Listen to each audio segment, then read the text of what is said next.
semanas tuvimos una semana de intermedio, digámoslo así, con el propósito de recibir el mensaje que nos entrega Dios a través de Santiago. Vimos los antecedentes, vimos el contexto, y eso es bien importante. De alguna forma vamos a tener que estar recurriendo en más de una oportunidad al contexto. Eso quiere decir el por qué, el para qué y a quiénes fue escrito este libro, y nosotros ver de qué manera o en qué grado nos identificamos con los receptores originales de esta carta universal. El día de hoy lo que vamos a ver es la fuente de las tentaciones. La semana antes pasada vimos el propósito de las pruebas y el día de hoy la fuente de las tentaciones. Debo decir, antes de entrar directamente en la palabra, que contrario a lo que pudiera pensarse, es un pasaje, aunque bien conocido, pero yo creo que nunca hemos sacado de él todo lo que realmente necesitamos. La enseñanza aparentemente resulta simple y obvia, pero si nosotros cuestionamos o nos preguntamos esto, no puede ser ni algo tan simple ni tan obvio, o, en otras palabras, de poca monta, si ha sido incluido dentro del canon, o sea, dentro de la Biblia. Eso quiere decir que esta enseñanza tiene tanto peso como la más importante, entre comillas, de los mensajes que podamos ahí encontrar. Entonces, eso quiere decir que el día de hoy vamos a disponernos, cada uno tiene que ir con esa mentalidad de disponernos a obtener lo más o lo máximo posible de esta palabra. La fuente de las tentaciones en Santiago, el capítulo 1, versículos 13 al 18. La semana antes pasada vimos los versículos 1 al 12. Es conveniente el día de hoy que nosotros podamos considerar lo siguiente. Cuando hablamos de pruebas o de tentaciones, lo que estamos haciendo es hablar acerca de una misma palabra que tiene diferentes significados. Les voy a decir, en el griego la palabra es peirasmos, y que significa tres cosas. La primera de ellas es adversidad, y dependiendo del contexto se va a inclinar hacia un segundo o un tercer significado. Cuando hablamos de adversidad estamos hablando de aquello que nos es contrario o poco favorable. Cuando hablamos de una adversidad estamos hablando de aquello que nos es contrario o poco favorable. Eso quiere decir que no es un amiguito de nosotros, muy por el contrario. Puede tomar el siguiente tinte o la siguiente connotación, la connotación de prueba.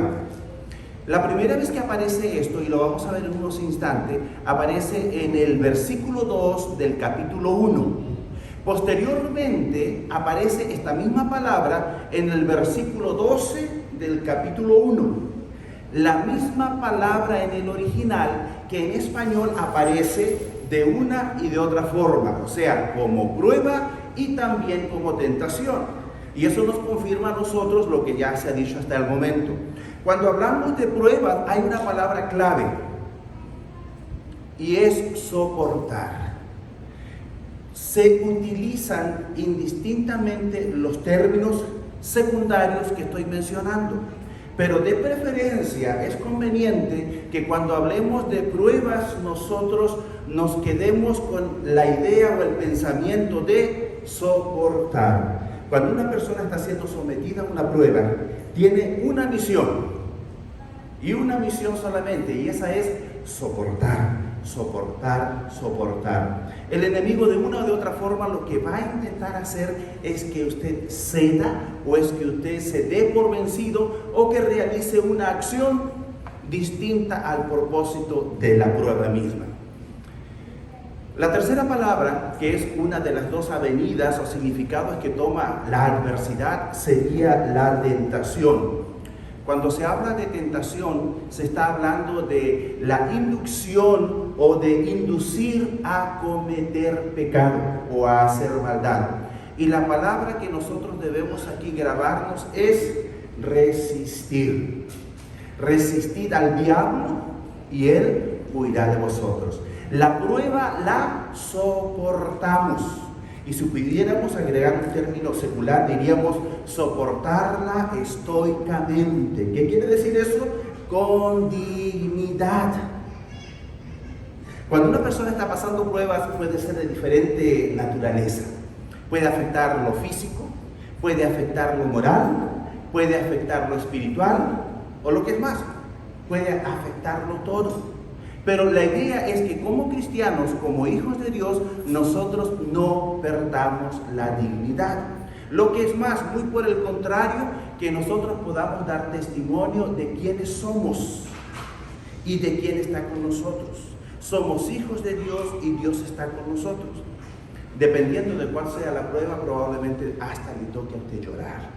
Pero aún en eso la palabra del Señor es bastante clara al decirnos que sí, los hijos de Dios cuando sufren, cuando experimentan dolor, también lloran, pero no lo hacen como el mundo, que llora sin esperanza. Nosotros sabemos en quién hemos creído y sabemos que es solo cuestión de tiempo para ver la mano de Dios obrando poderosa o milagrosamente en nuestro favor. La tentación nosotros tenemos que resistir, no ceder. Veamos lo que nos dice la palabra. En Santiago, el capítulo 1, versículo 2, aparece lo que ya mencionaba por primera vez. Ahí lo tenemos.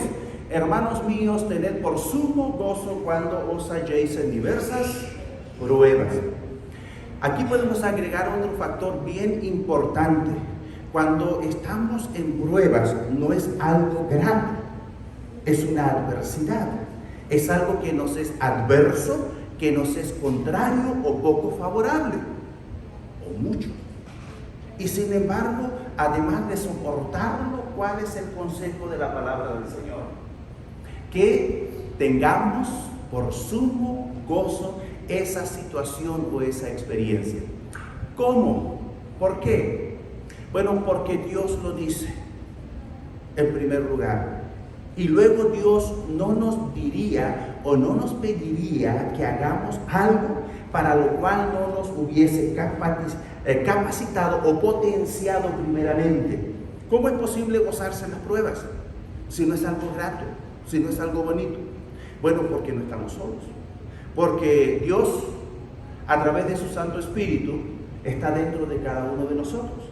Y eso quiere decir que Él tiene el poder para llevarnos a reaccionar de maneras completamente distintas a cómo lo hace el mundo. Ejemplo del poder de Dios. Dice que Él nos da su paz. Y que su paz es algo especial, es diferente, que sobrepasa toda lógica. La paz de Dios que sobrepasa todo entendimiento. Bueno, del mismo modo, el poder de Dios puede potenciarnos o capacitarnos para experimentar gozo en medio de las pruebas. No se trata de ser interesados, pero también podemos aplicar, además de la fe, la razón y la lógica. La palabra nos dice que después de la prueba, ¿qué es lo que viene? La bendición. Dios no nos va a someter a prueba, no a tentación, a prueba sin un propósito. El propósito es llevarnos a la madurez. El propósito es fortalecernos. El propósito es hacernos crecer para que nos parezcamos más a nuestro Señor Jesucristo, el primogénito. Y cuando nosotros logramos aquello, eso quiere decir que soportamos la prueba, Él se complace y Él nos bendice. Entonces, además del crecimiento del carácter, hay bendición de parte del Señor. Veamos, en el versículo 12 del mismo capítulo, la misma palabra, peirasmos o adversidad, utilizada como tentación. Dice, bienaventurado el varón que soporta la tentación, porque cuando haya resistido la prueba, recibirá la corona de vida que Dios ha prometido a los que le aman. Esto es algo que ya había sido advertido y avisado desde la vez anterior. Estos términos y sus palabras afines o relacionadas se utilizan casi indistintamente. ¿Cuál es la razón de esto? ¿Por qué? Porque detrás de cada prueba o junto con cada prueba hay una tentación implícita. ¿Cuál es esta? De responder o de reaccionar de una forma distinta. Siempre estamos nosotros sometidos junto con la prueba a la tentación. Y esta quiere decir que el enemigo quiere que nosotros reaccionemos de una manera pero muy distinta a como espera el Señor. Muy bien, entramos entonces en terreno el día de hoy. La fuente de las tentaciones. Tenga presente usted cuál es el propósito de la palabra del Señor el día de hoy. Que nosotros podamos no solo descubrir, no es secreto, pero que podamos identificar claramente y aún más el por qué. ¿Cuál es la fuente de las tentaciones? En el versículo 12 que acabamos de leer, esta es una imagen que debemos tener presente y que nos va a ayudar a entender todavía mejor. Entendámonos nosotros como una piedra, carbón de piedra se conoce realmente, es una piedra negra pero que es un carbón. Este es sometido a la prueba. Cuando permanece constante, en este caso el cristiano, en medio de la prueba, sin fallar, puede llegar a transformarse en esto. De hecho, originalmente se habla del diamante como una piedra, una roca o un carbón que en un proceso largo de miles de años llega a transformarse en esto. Nosotros no necesitamos miles de años para llegar a transformarnos en eso, pero esa es nuestra meta, que podamos llegar a ser como nuestro Señor Jesucristo. Si permanecemos constantes y soportamos la prueba, finalmente obtendremos el ser aprobados y el premio. 3 cosas que tenemos que tener y dejar en clara el día de hoy. Primero de todo es que Dios no tienta. Muy obvio, pero entendamos o regresemos por un instante al contexto. Esta carta que fue escrita por un medio hermano de nuestro Señor Jesucristo, inspirado por el Espíritu Santo, fue dirigida originalmente a los primeros cristianos, los cristianos primitivos, que eran judíos, todos ellos, y que en ese momento, al escribirse esta carta, se encontraban no en una situación ideal, ni siquiera se encontraban en casa, estaban dispersos ya por el mundo, pero eran judíos. ¿Qué significa esto?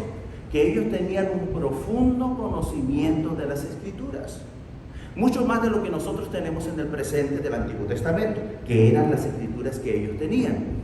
Y sin embargo, entonces, ¿por qué escribirles esto?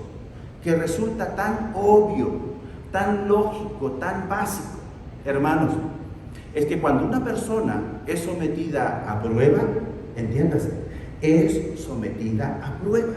Es como ese carbón negro de piedra que está sometido a una gran presión constante que con el transcurrir de mucho tiempo puede llegar a transformarse, como la figura veíamos, en un diamante. Bueno, eso quiere decir que como seres humanos, cuando somos sometidos a prueba o a presión por un tiempo prolongado, pueden suceder muchas cosas. Idealmente es que soporte, que se mantenga constante y que experimente la transformación. Pero seamos honestos, ¿cuánto soportamos sin comenzar a desanimarnos, sin comenzar a cuestionarnos? La verdad es que muchos, no mucho. Al poquito tiempo ya no quieren nada, no quieren saber de nada porque se cansan. Bueno, eso quiere decir que el ser humano es de esa naturaleza. No es de mucho soportar, no es de mucho esperar, se impacienta. Y si eso podía sucederle a ellos, los primeros cristianos, los judíos, los conocedores de las Escrituras, que no puede suceder con nosotros en el presente. Tanto así que alguna vez, y a alguno de ustedes les habrá tocado quizás también conocer a alguien que se atreve a decir, perdiendo toda dignidad, es que yo ya no sé qué hacer, es que quiero volver atrás, etcétera, etcétera. Lo cierto es que todo eso son posibilidades, por eso entonces la palabra del Señor quiere que usted pueda tener un par de cosas claras. La primera de todas es que Dios no tienta. El enemigo puede llevarle a usted a equivocar sus pensamientos, incluso a cometer sacrilegio. ¿Qué quiere decir esto? Un acto de gran irreverencia para con Dios. Y este puede consistir, por ejemplo, en que la persona pueda creer o decir que es Dios quien le está tentando. Y de eso se trata estos primeros versículos. Veamos qué nos dice el versículo 13. Cuando alguno es tentado, no diga que es tentado de parte de Dios, porque Dios no puede ser tentado por el mal, ni Él tienta a nadie. ¿Cómo podemos nosotros estar absolutamente seguros? No solo porque Él nos lo dice, pero analizando la Escritura, de que esto no tiene nada que ver con Dios. Que si usted está experimentando tentación, eso quiere decir una inclinación, está siendo como empujado, está siendo como movido a hacer lo indebido, a cometer pecado o a hacer maldad. Bueno, Dios no puede ser tentado. Dios no es hombre. Dios no puede ser tentado por el mal. Esto es lo primero. Por lo tanto, Él no tienta a nadie. Entonces, del mismo modo en que Dios no puede ser tentado, Él no va a tentar a nadie. Y lo que nosotros debemos hacer es tener eso absolutamente claro. Entonces, cuando usted se encuentra en una situación de ese tipo, debe pensar, Dios no tiene nada que ver con esto. Dios no tiene nada que ver con esta tentación. Y no se vaya a atrever a decir algo parecido, porque eso sería el sacrilegio de pensar o atribuir a Dios tal cosa. Cuando alguno es tentado, no diga que es tentado de parte de Dios, porque Dios no puede ser tentado por el mal, ni Él tienta a nadie. Tenemos una imagen que nos ayuda a entender el posible error en el que una persona puede caer. Por ejemplo, una persona está en tentación y puede pensar equivocadamente, porque es parte del plano del accionar de Satanás, llevarle al error, decir esto es de Dios, no es de Dios. Nunca, jamás será la tentación de parte de Dios. Lo segundo que estamos viendo, veremos el día de hoy, es que uno es tentado de su propia concupiscencia. Entonces, si la tentación no viene de Dios, nunca vendrá de Dios, porque así como Él no puede ser tentado, Él no va a tentar a nadie. Entonces, ¿de dónde viene? Y aquí viene la gran sorpresa y el gran cuidado que nosotros debemos tener. Uno es tentado de su propia concupiscencia. Versículos 14 y 15. Veamos el 14. En primer lugar, dice, sino que cada uno, todos, sin excepción, sino que cada uno es tentado cuando de su propia concupiscencia es atraído y seducido. Hermanos, eso nos lleva a nosotros que si pensábamos en algún momento el enemigo haciéndonos pensar equivocadamente que la tentación podría venir de Él, de Dios, resulta que nuestra mirada tiene que moverse completamente. Ahora, como un pequeño acápite, no podemos dejar de reconocer que hay todo un sistema. Eso quiere decir que el enemigo mismo, Satanás, el príncipe de las tinieblas, que el mundo y todo su sistema u orden de cosas, y aquí llegamos a lo esencial. Nosotros, la carne, están trabajando unidos para llevarnos al pecado, sino que cada uno es tentado cuando de su propia concupiscencia es atraído y seducido. Hay algunas expresiones seculares que nos dicen de qué se trata. Yo no sé si usted ha escuchado alguna vez decir a alguien, mi punto débil, o sea, su debilidad. El enemigo obviamente lo conoce, puede hasta conocerlo mejor que usted mismo, porque nosotros normalmente tenemos algo de negación, nos negamos a reconocer, pero él lo conoce. Otros hablan acerca de el talón de Aquiles. Eso quiere decir ese punto débil y accesible por medio del cual una persona puede caer en pecado o es proclive al pecado. Una imagen, ahora esta imagen es interesante, es distinta a la otra, que nos aclara lo que estábamos viendo. Nosotros somos tentados no por Dios, nunca por Dios, porque Dios no puede ser tentado. Del mismo modo, Él no va a tentar.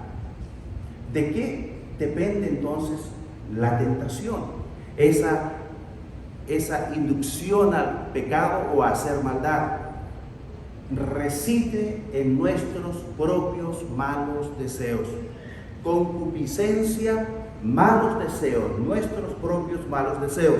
No todos tienen los mismos deseos, no todos tienen la misma inclinación, pero en su humanidad, en su carnalidad, cada uno tiene esa área específica de debilidad, como queramos llamarla, digamos.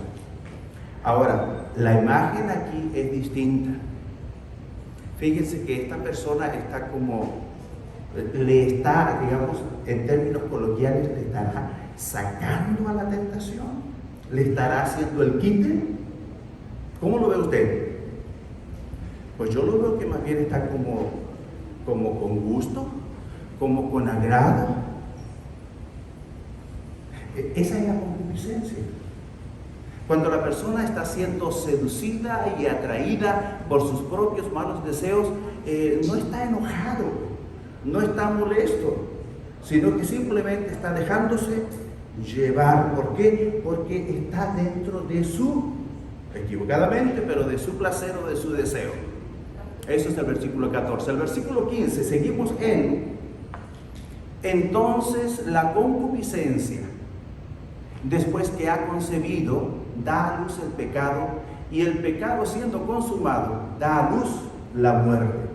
Hay todo un proceso. Hay un proceso que termina con el pecado mismo, con la acción pecaminosa. Y sabemos las consecuencias de esto. Pero en el proceso puede haber lucha, puede haber resistencia. Y es lo que uno tiene que buscar con el Señor. A este punto, hermanos, ¿ha identificado usted, sabe cuál es su concupiscencia? ¿Cuáles son sus malos pensamientos? ¿Cuáles son sus malos deseos? ¿O sus deseos y pensamientos pecaminosos? Cuando una persona los identifica, tiene que estar siempre en guardia o con la guardia en alto. Tiene que estar orando. Por ejemplo, si una persona estuvo alcoholizada por años y antes de conocer a Cristo, después de venir a los pies de Cristo, esa persona pues ya sabe de lo que es capaz su cuerpo, ya sabe qué es lo que le pide su cuerpo. ¿Y qué andará haciendo? ¿Se va a acercar donde hay bebidas alcohólicas, donde hay personas que le pueden ofrecer, etcétera, etcétera? No, de ninguna manera. Entonces, lo que es más, estará orando y pidiendo al Señor que le libre, porque el enemigo también es astuto y puede planearle ahí una estrategia para hacerle caer, pero bueno, para eso está la oración. Entonces la concupiscencia, después que ha concebido, da a luz el pecado, y el pecado siendo consumado, da a luz la muerte. ¿Qué es lo tercero en todo esto? Si usted se fija, lo primero que veíamos es que Dios no tienta. En segundo lugar, que es nuestra propia concupiscencia la que nos lleva al pecado. Y ahora aparece esto: Dios es bueno. Lo que viene a hacer es a confirmarnos no solo de que Dios no tienta, sino por qué Dios no tienta. Veamos, versículos 16 y 18. Amados hermanos míos, no erréis. Este versículo es bien interesante, Si usted se fija, es un versículo cortito y que viene antes de darnos la exhortación sobre la bondad de Dios. Y dice simplemente así: amados hermanos míos, no erréis. ¿Sabe qué significa esto? Es interesante. Y en otras versiones se explaya o se extiende este versículo utilizando más palabras para que nos quede todavía más claro.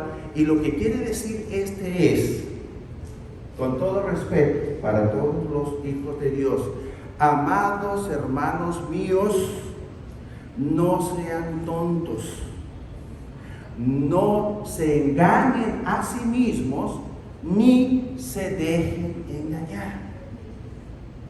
A mí me produce, les diré, como me maravillo en la palabra del Señor al ver una expresión tan breve con tanto mensaje y tan veraz. Analicémoslo por un instante. Amados hermanos míos, no erréis. Amados hermanos míos, no sean tontos. Uno tiene la opción. Si le está diciendo no sean tontos, nos está diciendo también entonces sean ¿qué cosa? Inteligentes. Entonces no se trata de que uno sea, sino por aquello que opte. Con su decisión uno va a optar ser inteligente o no inteligente. El conocimiento de la palabra del Señor es la sabiduría, no solo conocimiento, inteligencia, sino también la sabiduría. En la medida que yo la conozca, la aplique a mi vida y opte por obedecer, estaré siendo inteligente, estaré siendo sabio. Por lo tanto, es obvio que todo aquel que se deja vencer por el pecado no es inteligente. No sean tontos, no se engañen, hermanos, producto de nuestra concupiscencia, producto de nuestros malos pensamientos, producto de nuestros malos deseos, que es nuestro punto débil, que es nuestro talón de Aquiles. El individuo decide engañarse a sí mismo y comienza a deslizarse, comienza a deslizarse, comienza a deslizarse, ir a donde no debe ir, juntarse con quien no debe juntarse, escuchar lo que no debe escuchar, y poco a poco su moral se va haciendo relajada, su espíritu se va debilitando y comienza a perder la capacidad de discernir entre el bien y el mal. Ya no puede ver las cosas tan claramente en blanco y negro. Comienzan a ver tonos grises y ya no sabe si eso es o muy blanco o muy oscuro. El enemigo es astuto. Pero entiéndase, últimamente la decisión de quién es, de nosotros. Y es uno quien decide ser inteligente o engañarse a sí mismo. Bueno, por eso la palabra dice, no os engañéis. Porque el individuo comienza a engañarse y comienza a relajarse y decir, no creo que sea tan malo, no creo que sea tanto. Y el verso consabido, ¿qué tanto es tantito? Y ahí le sigue. Amados hermanos míos, no erréis, no sean tontos, no se engañen a sí mismos, ni se dejen engañar. Muy bien. Cuando la persona está en este derrotero, eso quiere decir que va en ese camino de bajada o de descenso en dirección a dejarse vencer por el pecado, comete el error de engañarse a sí mismo, diciendo, no creo, yo puedo.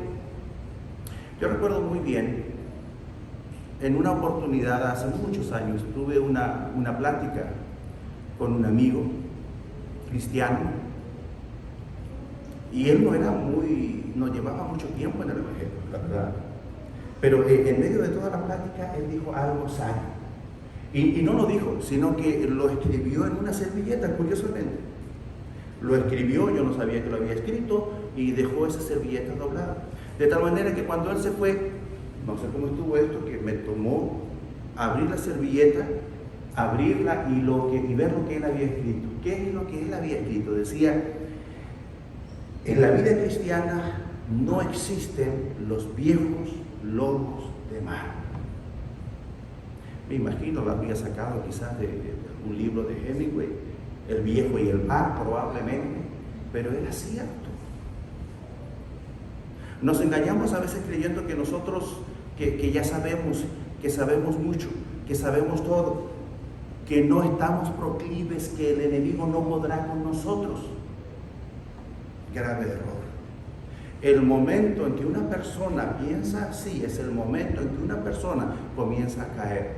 El día de hoy, el gran llamado de parte del Señor es ese y es para todos, hermanos. Absolutamente nadie está exento de la posibilidad de caer, de fallar y por lo tanto de pecar. Uno puede caer y fallar cuando no soporta la prueba y se da por vencido o toma acciones o decisiones que no proceden. Uno peca también cuando deja de resistir la tentación o el pecado. Nosotros sabemos que no hay que ceder, que hay que mantenerse firmes, pero comienza el enemigo a trabajar en la cabecita y no podemos culparle deliberadamente o completamente al enemigo de eso. El día de hoy estamos descubriendo que muy en el fondo, la fuente de las tentaciones, ¿dónde reside? En nosotros, en nuestra concupiscencia, en nuestros malos pensamientos y en nuestros malos deseos. Vamos a continuar. Versículo 17 dice, toda buena dádiva, estamos viendo de que Dios es bueno. Toda buena dádiva y todo don perfecto desciende de lo alto, del Padre de las luces, en el cual no hay mudanza ni sombra de variación. Eso tiene que motivarnos a nosotros a estar pero fuertes y firmes, sabiendo que Dios es bueno. ¿Qué significa que Dios sea bueno en este contexto? En primer lugar, significa de que todo lo bueno nos viene de parte de Él. Y que Él, como Padre amoroso y todopoderoso, lo único que quiere es bueno o lo mejor para nosotros. Y eso significa entonces que, una vez más, que Él jamás nos va a tentar. Que así como Él no puede ser tentado, Él no tienta absolutamente a nadie.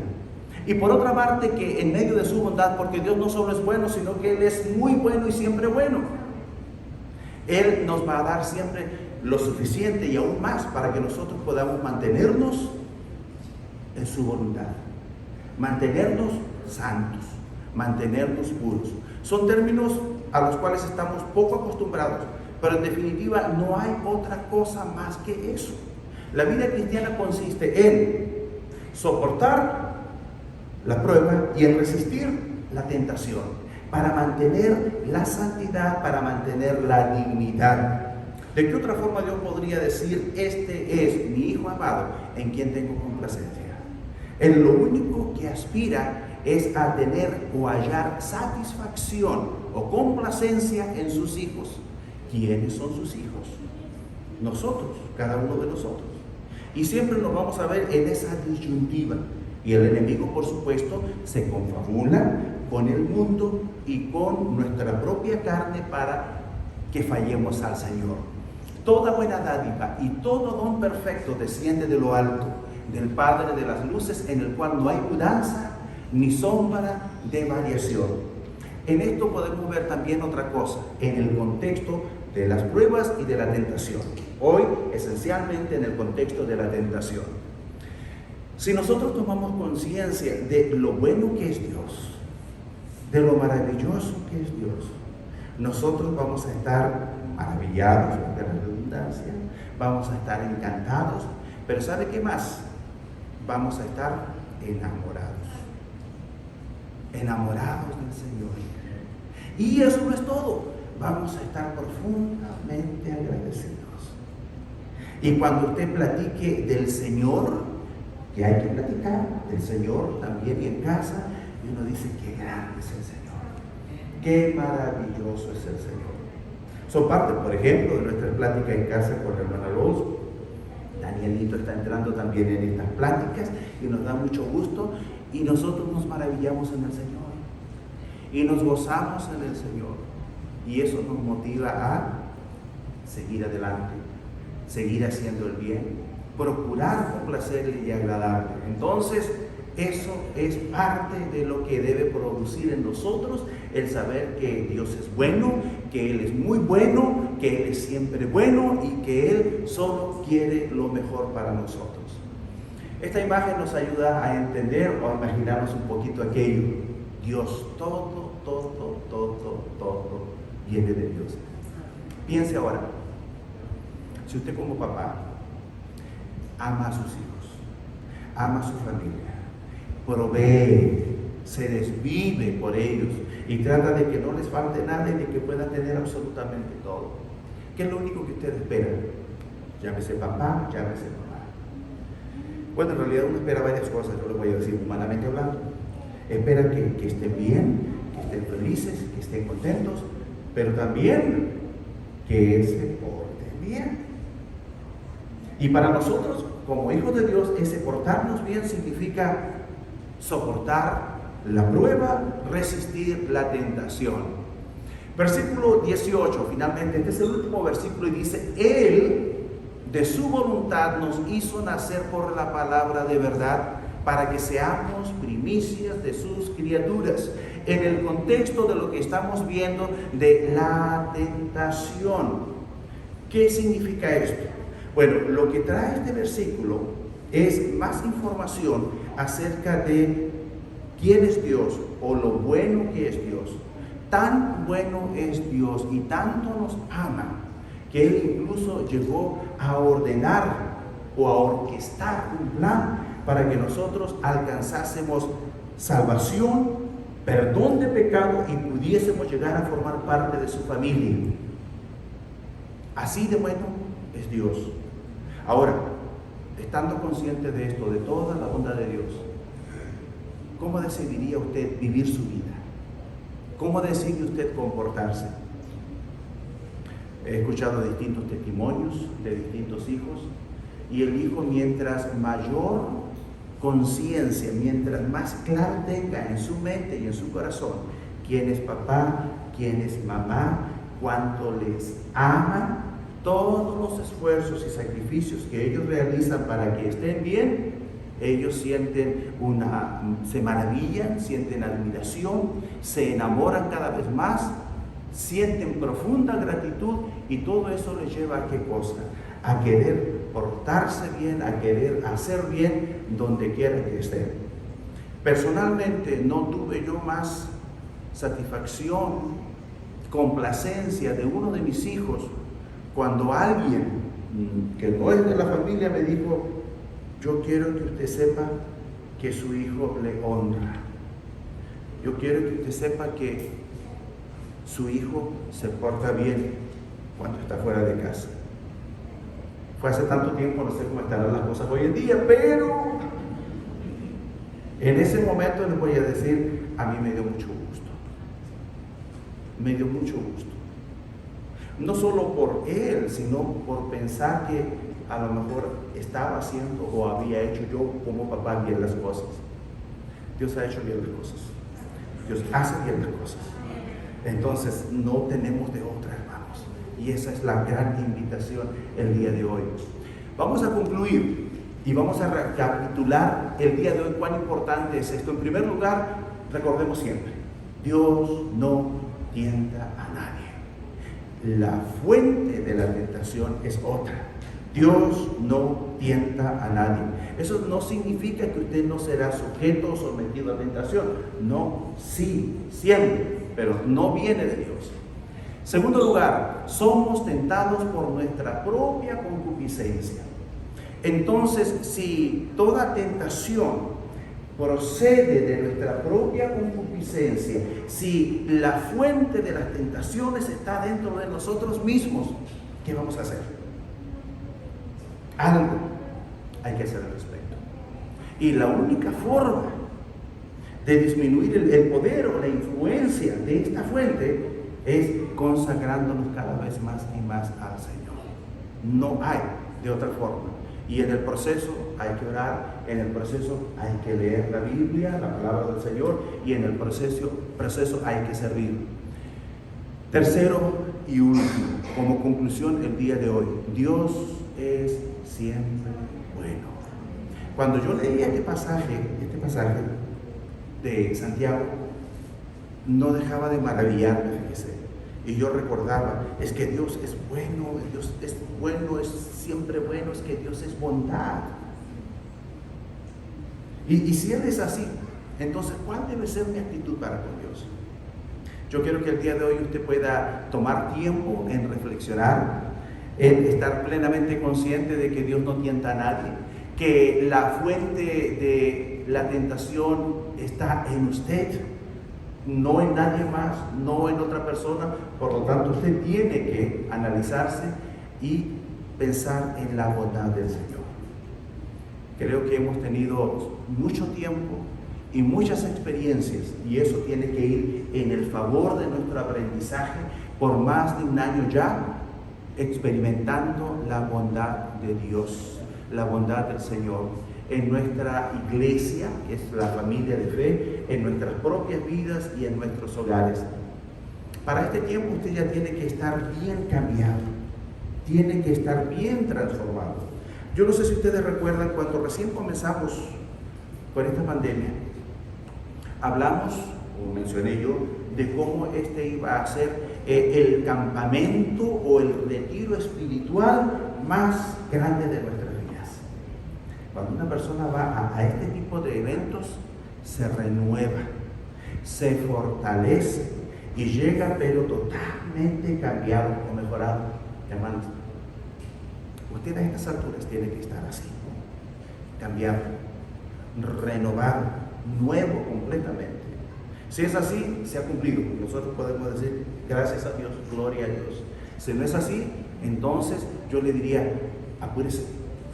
Apúrese, porque esto en cualquier momento se acaba y ya no habrá otra oportunidad como esta para experimentar el ponernos en las manos del Señor para que Él nos modele o moldee a la imagen de su Hijo nuestro Señor.